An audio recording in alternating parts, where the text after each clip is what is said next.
Hello, my name is Aaron Cavanagh and I'm the founder and editor-in-chief of Post-Burnout.com. Post-Burnout.com is a culture website dedicated to venerating burnt-out artists the world over. This is our website's podcast where we publish full-length recordings of our interviews, which are sometimes the unedited versions of our site's articles and at other times are exclusives. If you're a returning listener, thank you for coming back, and if this is your first time listening, thank you for checking us out. We hope you enjoy and consider subscribing, giving the episodes a thumbs up if you're on YouTube, or giving it a rating if you're anywhere else. It really helps us out. Thank you. Alright, in this edition of Post-Burnout.com interviews vocalist and guitarist Jodie Lyne and guitarist Fionnán Sheehan of the Cork rock band Mirrors discuss their recent single Drowning, their upcoming EP, the Cork music scene, their history, their growth and their future, and much more.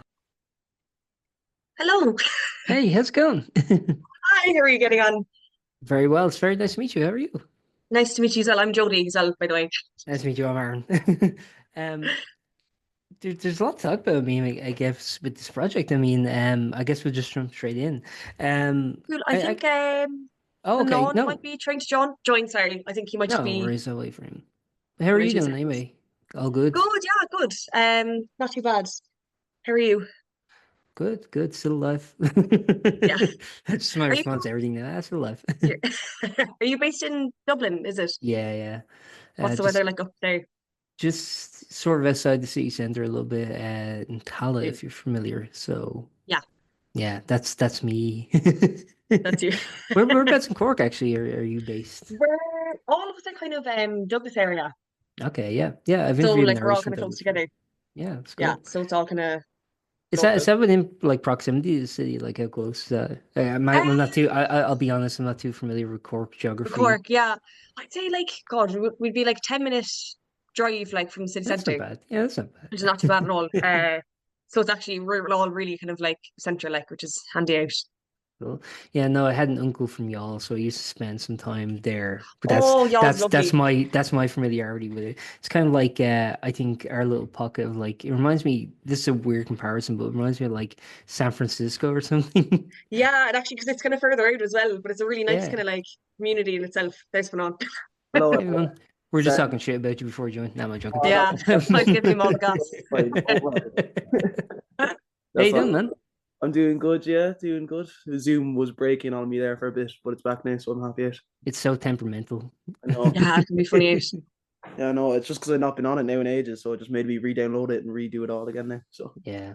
I'm No, happy. it's very nice to chat with both of you. It's really nice to talk about. And there's a lot to talk about with this project. I mean, the first thing I was really interested in about the project was I was like reading up on you guys before this, and obviously listening to your music. And the one thing that's very apparent throughout all of this is that you guys have a very vested interest in the history of Irish music and in the history of the Cork music scene, but also just, I think across the nation too.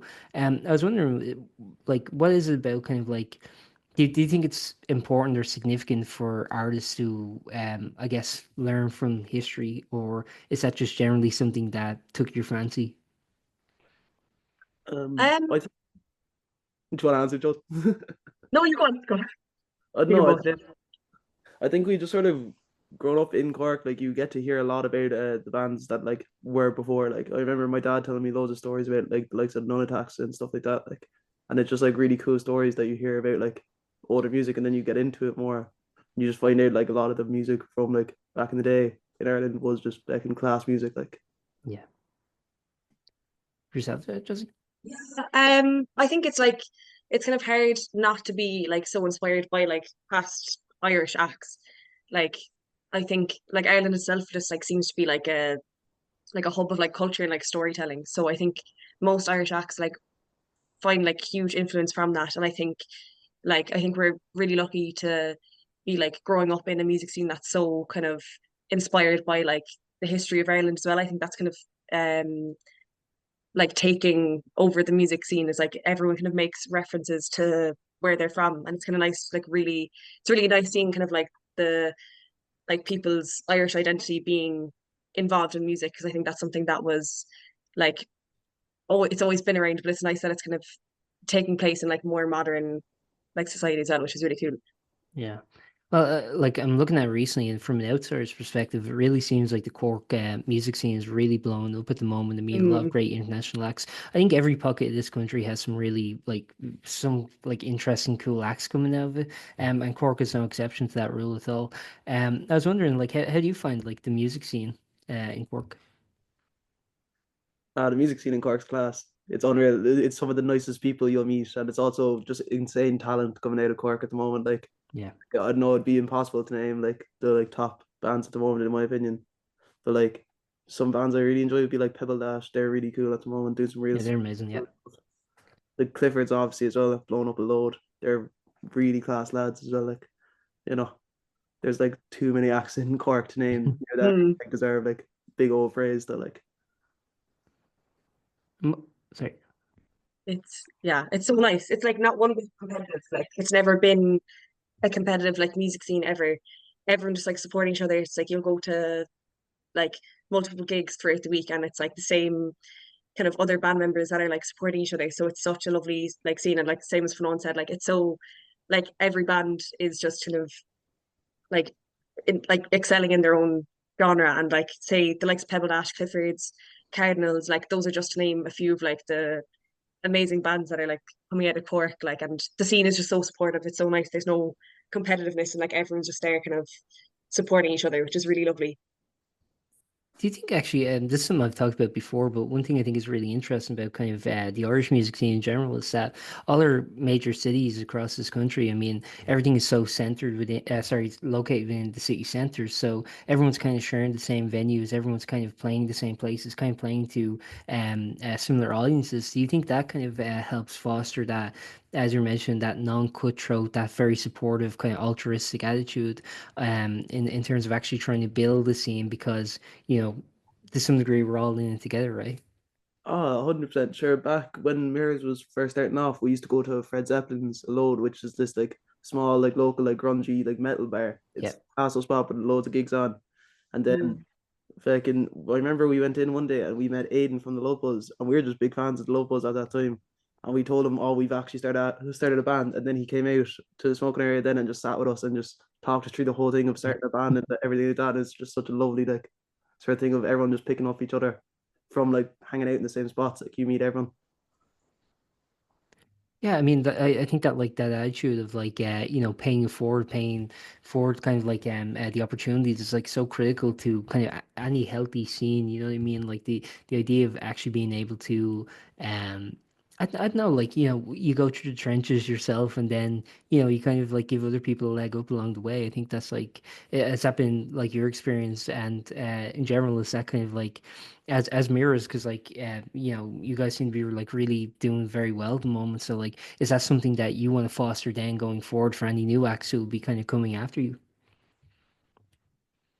Yeah, definitely. Like we were given so many opportunities. Like when we kind of just like started out in our first like year of being a band and like the like even just being asked to like support like different acts. Like our first time playing Cyprus, like we'd only one song out on Spotify. Like we hadn't really kind of like had our sound like kind of um like created properly yet. And like it's so nice that people kind of see other bands that are just starting out and kind of want to give them that kind of like push. And like I said, like there's no competition, so there's no kind of like fear of like someone like outshining the other. Like people just want to see each other doing well. And it's like definitely something that like we're like seeing new bands like starting up and like seeing the likes of like UCC Battle of Bands where like new bands form around that time and just like it's so exciting just seeing like that there still are new bands forming. And it's like it's also so cool kind of just seeing people who kind of come to our gigs and also like starting up bands and things like that, which is so like it's so nice to see that people are still kind of like just loving music, which is so cool. And like everyone just supports each other, which is so lovely. Um and like Fanon said with Fred's, I think Fred's was such a great venue for bands that are starting out because it's such like a small venue and it's like you have so much room to kind of figure out what you want to sound like, what aesthetic you kind of want to put out. And like it's such a nice venue to kind of like start testing out different like music and different styles like that, which is really cool.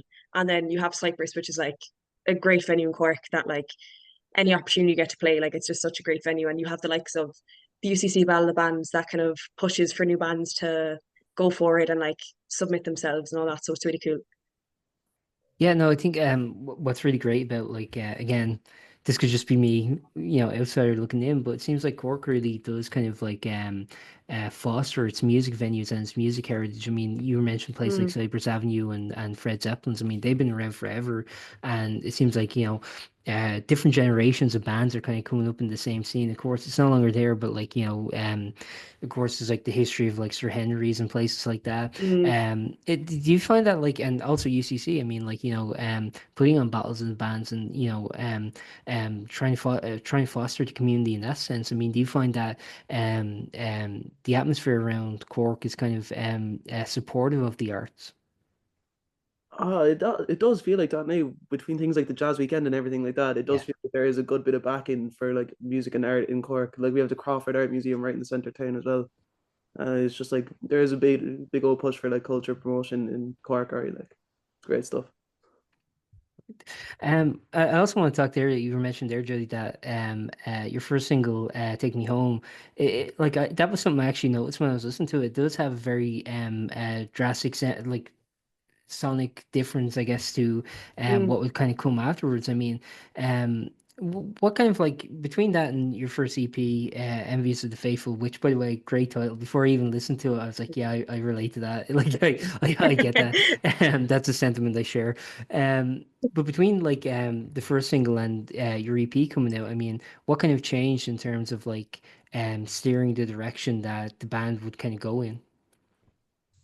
Like for us, like Take Me Home was like so nostalgic. Like I think we were like 17 and like we're all like 21 now, like everyone in the band. So it's like really, Just it's really babies, just lovely. babies. It's just babies. Like it's crazy to think that like we kind of like that's one thing I think we like we're very lucky on doing was like recording a single and just getting music out there. And like Take Me Home was definitely kind of like a reflection of like um the music that like we listened to at the time. And we've always kind of debated like it's not really a reflection of like what we are now sound wise, and Any we pun don't really play intended it with live. reflection mirrors? Reflection. I like it. But we're always gonna like it. Like we don't even play it live anymore, really. Like I don't think we played Yeah. it in like a year. Um, but like the transition is just really it just kind of follows us kind of just growing up with each other and just actually just kind of maturing ourselves, and like our sound has definitely matured. And I think that it's really lovely having like that's one of my favorite things about like performing live and performing songs that we've played before or we've like written a few years back is because you see the transition and like in the way you feel as well. I think like sometimes you can write songs that are so like influenced by your past and then you're kind of seeing it from like a different perspective or you're performing it from a different perspective. So Take Me Home is just kind of like a really like nostalgic like in a song for us. But like I think we'll always keep it up there on Spotify because it's like even though it's like drastically different to what music we've put out since and what music we're kind of making, it's really just like it's like a it's just almost like growing up for us like in a song, and it's like nice having that kind of actual like physical and like representation of us kind of getting older, which is really it's really sweet because like we have all kind of grown up together the last few years. So yeah, it's kind of like the transition the same just came with us getting older and kind of discovering new music and really getting into different like um different genres, kind of like shoegaze and stuff like that. So it's really kind of it's cool to kind of see how like musically we've kind of grown and developed. Yeah, which is nice. Would you consider like the beginning of Mirrors to be a school band, or do you kind of detach it from that? Because I guess if I'm correct, like that would have been kind of like leaving cert age, right? So Yeah. Yeah, sure. I would have gotten our other guitarist, Charlie. I would have been playing guitar with him in school. We used to yeah. play it for the second, it was the school play I was playing guitar for. I'd written my guitar, and Charlie was acting in the school play. So he'd just come in and we'd just be playing guitar together then and during the That's teaching. how you get over the stage fright doing it in school play. Like, that was a chronic one. I know. Yeah, no, we were just sort of all like, sure, the first gigs we ever did, gigs in big quotations, was all at like our friends' house parties and like birthdays, Mm. like that, which was a great like trial by fire to like start off with gigs. Like we had some Yeah. mental like incidents of people like spilling drinks on amps and guitars and stuff like that. Like just mental stuff. Like it's great stuff though. It's a great way Those to get gigs. Sorry, I didn't mean to interrupt you. At those gigs, like, would you been doing like covers or anything, or like what oh would you been playing? yeah, it was pretty much all covers. It like well, I guess actually even Love Split, we did have some tunes, but Yeah. like a lot of like Seven Nation Army as well was a classic. We used to back in the day, they loved that. Like You gotta bring out Seven Nation Army. You got Did actually how did you just find that? I mean, like, we kind of just glaze over a bit there, but I mean, doing like after parties and things like that. I mean, how do you kind of like I don't know, because like that's one thing actually. I think is so it's already lacking in the Irish music scene is kind of like all ages venues and places for younger acts to kind of get their start in a sense. So. I guess to some degree it's kind of good because it kind of forces you to have to kind of think outside the box a little bit and try and bring your music in new and interesting ways.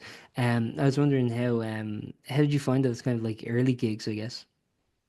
they were good now. They were like sometimes a lot of stress because like you are just bringing a load of all your like expensive gear into this gaff, playing Sure. some tunes in front of a bunch of boys who are all pissed off their head. They're knocking stuff over. They're all moving around the place.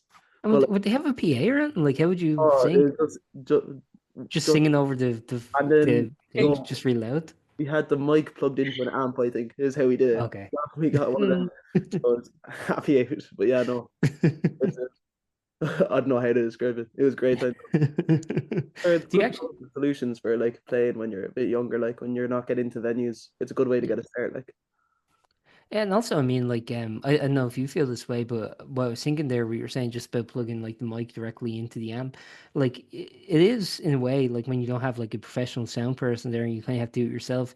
It really is kind of like experimenting with sonic textures and with the possibilities of your voice and I don't know, just literally through the electrical output, you know.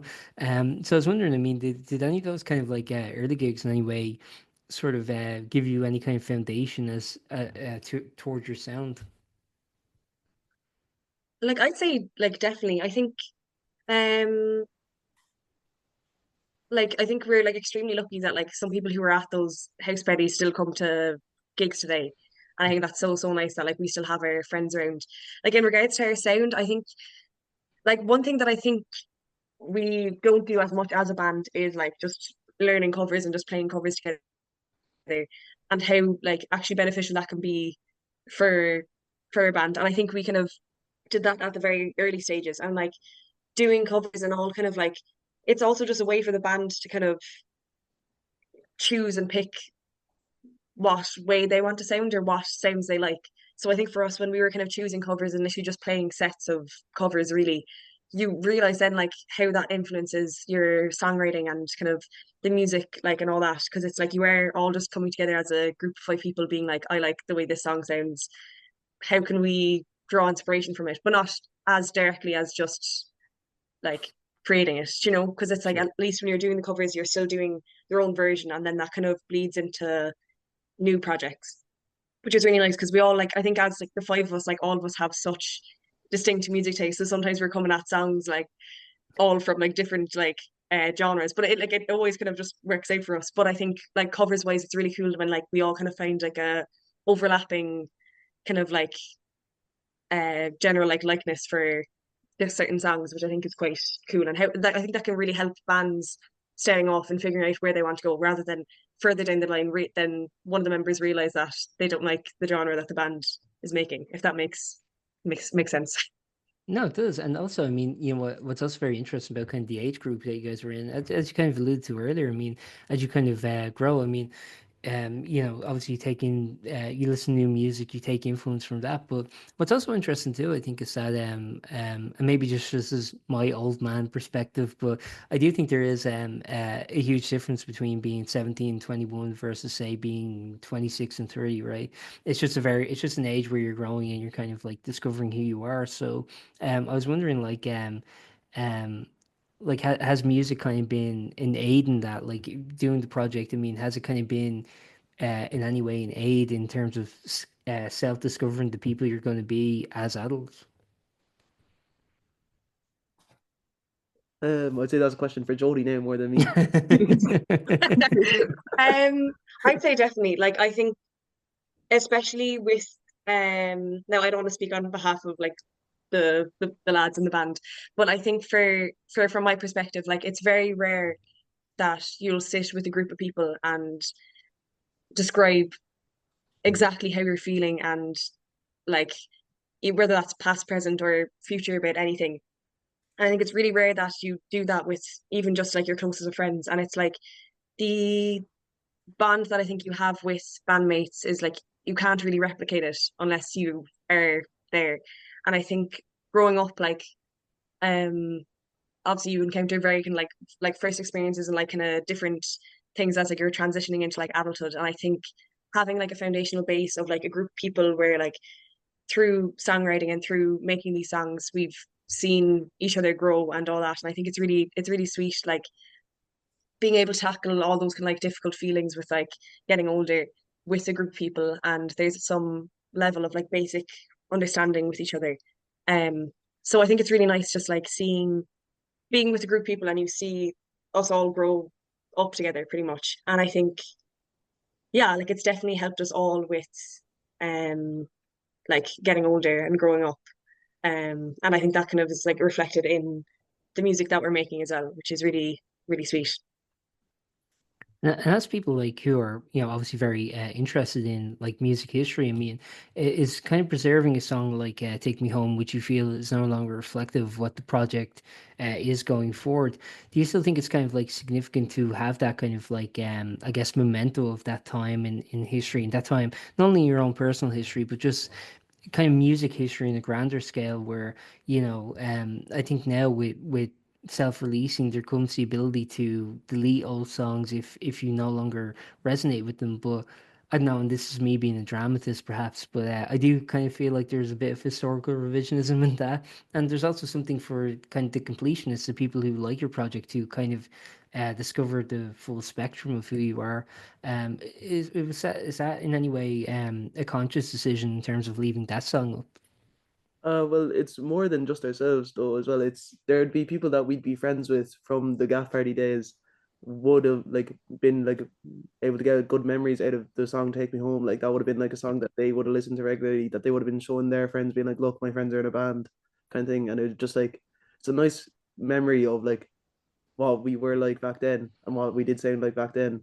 But as also other people would like attach that song with other feelings as well. So it is like I think it's important to keep it up there because you don't want to take that away from anyone. It's good. I go back and listen to it every once in a while. Like it's Yeah. good. Like if you want to just get like a nice nostalgia trip, it's just nice to like review. When I want to talk then about your first EP. So we mentioned earlier, and one thing I think is really striking on it, and I think that's very apparent, is I think it has a really great sense of atmosphere. I think it has this really kind of misty, windy sort of feeling to it. I almost feel like I'm standing on the edge of a cliff when I listen to it or something. On like an overcast day. I mean, that's the feeling it evoked for me. I was wondering, like, if I'm correct, I mean when you went in to make that EP, you were consciously making a collective piece. It wasn't just a bunch of songs that are kind of strung together. It was like, no, we're going to make like something here that has like connective tissue and that has a continuity between them.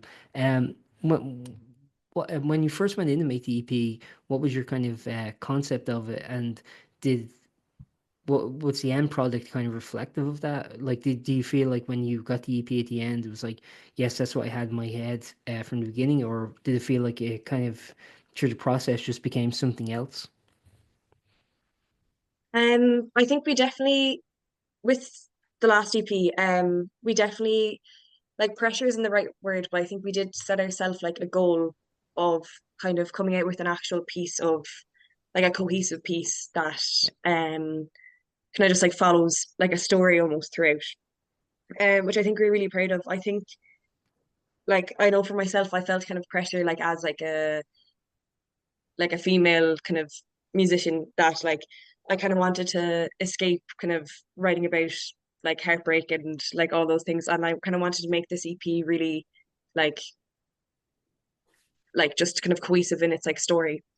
And I think we all kind of went in with that kind of mindset. Like each kind of song tells a different story, but also kind of has an overlapping theme overall.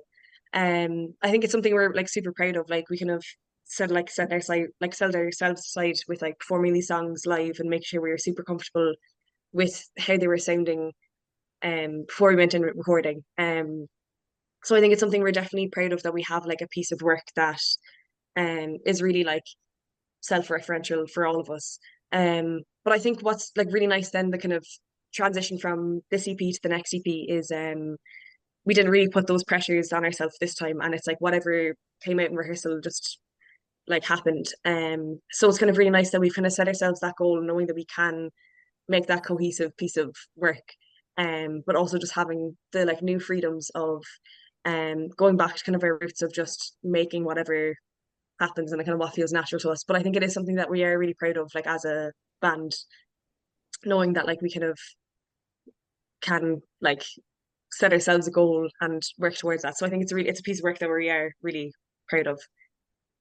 How long was the timeline of the EP in terms of its production timeline? And generally, how did you kind of like decide about who you're going to work with in terms of like engineering and things like that? In terms of even like the art, like because everything like as you mentioned kind of has to kind of complement that team. So I was wondering like when it came to the kind of overall package of the EP, I mean, how did you decide who you're going to work with and things like that? Well, we were first lucky for who we worked with now. We were in constant contact with the fella who helped us recording "Take Me Home" originally, Cian Sinnott, and he brought us up to his studio there up in Dublin, and we had an unreal time with him now. Like he creates a great old atmosphere when you're recording in there, so it really helped like the workflow like naturally. And we had all the demos for the songs. Some of the songs were fairly old now when we actually went into, I think. I think in the Seal Show we had like that like chord progression going for like a year or something like that. Like we had like nothing really developed out of it, and then Jodie sat down one day and cooked out a load of plastics.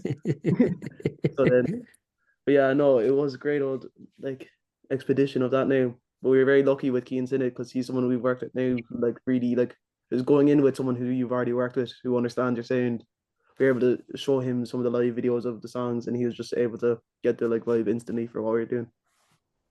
Actually, do you find that kind of like time pressure kind of forces you to have to because like I think you can like absolutely kind of craft something but have it kind of half baked and sort of be like, okay, this is the foundation of something, but it's not it in its entirety just yet. But sometimes having that time restraint being like, well, we're recording in like a month, so we need to get something down. Do you think that's beneficial to creating your art, or do you think that adds unnecessary pressure? How's your kind of relationship with that, I guess? We never like with the last EP we kind of knew that like what exact songs were going on, like where they're going to be placed in the EP and who we're recording when we're recording. But when we had booked recording time, it was very much set. Like we knew where the songs are going. I think when you're in this like the studio, we find ourselves like you'd be like picking up the most random instruments, being like, "Oh my God, mandolin would Yeah. sound class in this," and then you realize they are can actually take away from like the sweetness of the song. So I think like for us, we've kind of always stuck with just like however naturally us we can make it sound. So I think with like time pressure, like we've definitely experienced time pressure before when it comes to getting as much done in a day of like recording as we can. But it's never felt kind of too like overwhelming because we know that like the songs are there. We just need to kind of get the right takes and not to get too kind of caught up in the excitement of like being in a studio and having all these different instruments because it's like it sometimes it does take away. You can get so caught up in like certain stuff and just adding different layers when like that kind of strips back the actual like sentiment from the song itself. So yeah, I think we definitely I don't think we've ever really put pressure on ourselves to have like a certain song be done by a certain time. It's kind of like as a band we kind of work relatively fast. I don't know how we really do it. Just kind of, it's actually it kind of just works in our favor. But yeah, I don't think we've kind of experienced time pressure too much when it comes to having music done by a certain time. I don't think we've kind of put ourselves under that pressure. Yeah, and also, I mean, just something you were saying there, I want to ask about is, I guess the studio sound versus the live sound. I mean, do you kind of put the restraints that anything you record has to be able to be replicated live, or are you happy to sort of do things in a studio, like you said, like additional instrumentation or additional layers, even if it can't be replicated live?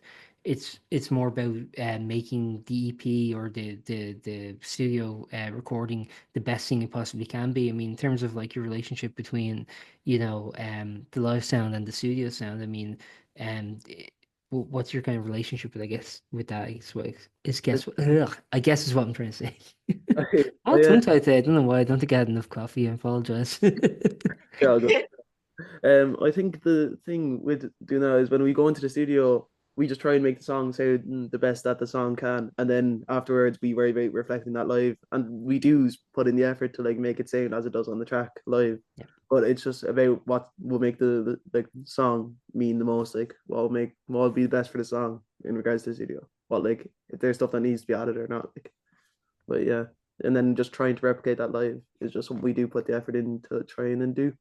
Of just like get if it's getting a new effects pedal or something like that. Like, but it's been so far so good. Like of trying to do it anyways. Pitchwood.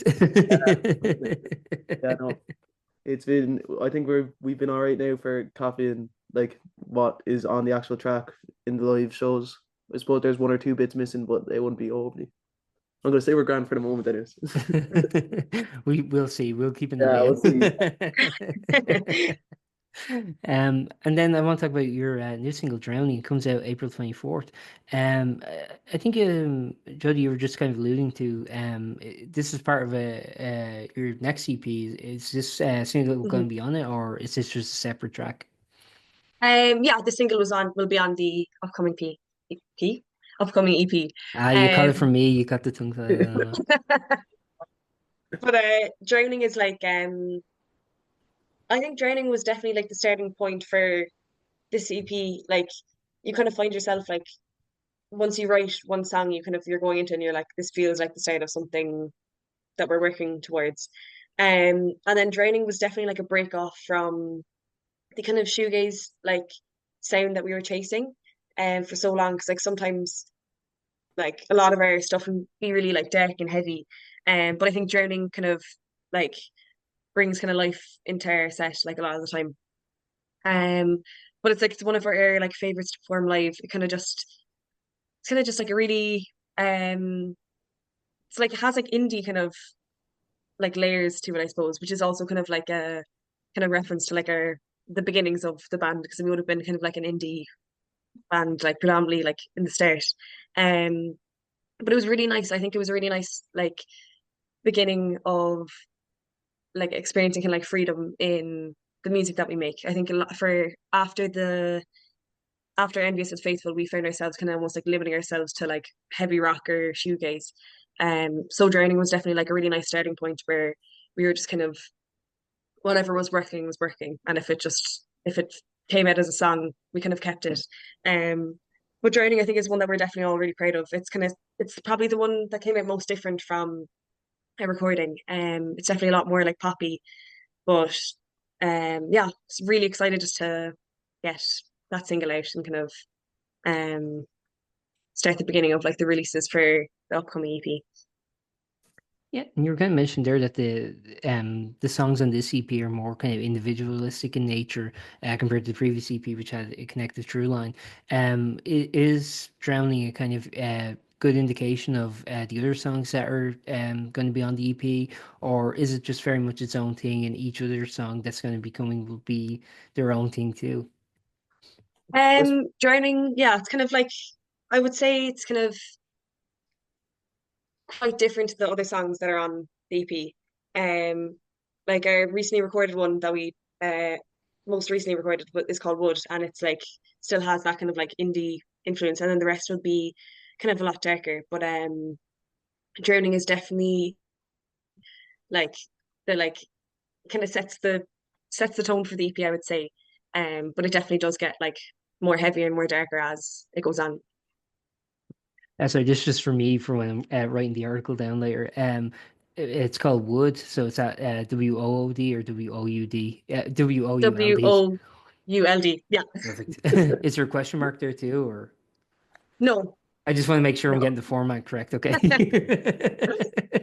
No, seriously, you have no idea how many times I've like listening back and like transcribing and be like, oh, am I getting the name of the song right? So I just want to make This one, sure yes. that I had that, yeah. Um, I think I've asked pretty much everything I have to ask. I guess one of the final thing I was going to ask is a little bit about, I mean, obviously, the band's been really growing in the local Cork scene.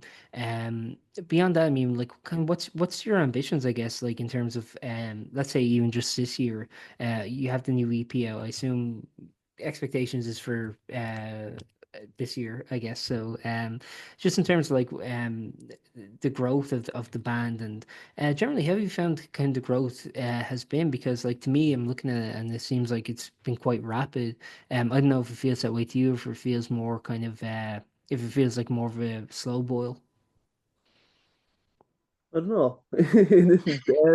It's been a bit of both. Like there's some like moments we realize I like we've been playing like in like small old venues for about last three years there, but then like now we're playing like these bigger shows and like we're playing around Ireland and stuff like that, and it does feel like quite cool. Like we were playing in Limerick there only the other week. Like we were supporting the Rose Caps there. That was really cool. Just a huge Dolan's crowd. Like it was great crack. Seeing the whole Oh, it's development in the warehouse, yeah. in the warehouse. Yeah. Oh, wow. That was a great gig.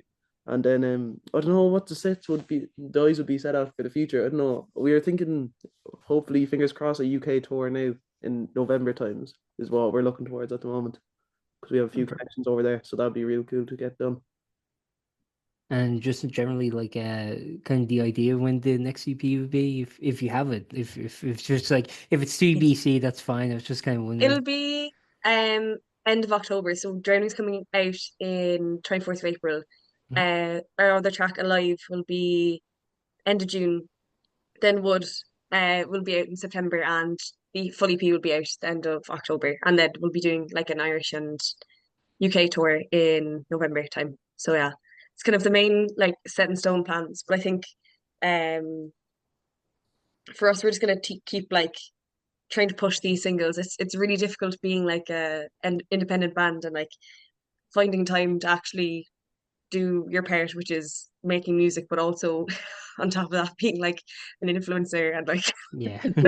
doing like TikToks. I feel so like counterproductive, but like in reality that is the Yeah, most you can do for the band. So it kind of feels a bit weird, like doing that side of being like doing the social media for stuff. So getting more comfortable with that and kind of getting more comfortable with reaching out and kind of just pushing ourselves as well for different opportunities.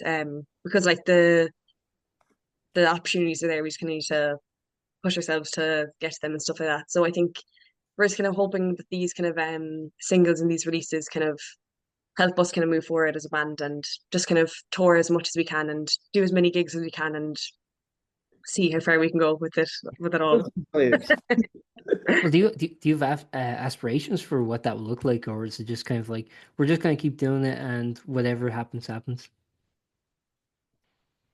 It kind of a bit of both. Like I'm just like I think with Mary's like before everything we're all just friends and that's kind of been our main thing for so long and it's like our friendship kind of comes before the band like a lot of the time.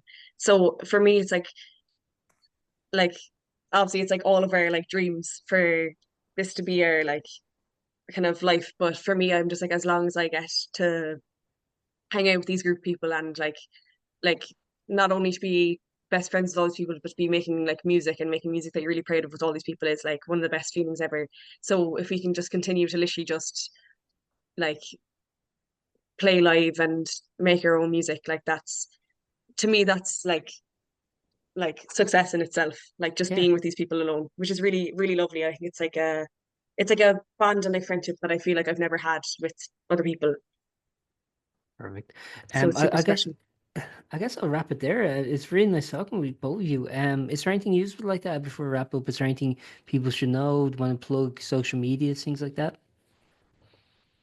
I suppose mainly the single. Yeah. Main one there. Single April 24th. All right, thanks, guys. And it's really nice chatting with you. And enjoy the rest of your day. And best of luck with the single and everything you have coming up. I know you don't need it, but you have it anyway. Thank you so much for chatting with us. Very Thanks, much. Billy. No, absolutely. Thanks for doing it. And reach out if you ever need anything in the future. Thanks very much. Great stuff. Right. Thanks so much. Bye. Have a lovely Bye. day. You too. Bye. Thank you for listening to that episode of Post-Burnout.com interviews. We're an independent venture run by yours truly, and as I said at the beginning, liking, rating, subscribing and sharing really helps us out a lot. If you're feeling extra generous, we do have a PayPal donation link in the episode description, but don't feel obligated, of course. We've also begun releasing occasional exclusive episodes on Spotify, so subscribe there if you'd be interested in hearing those. Thanks again for listening, and see you next time.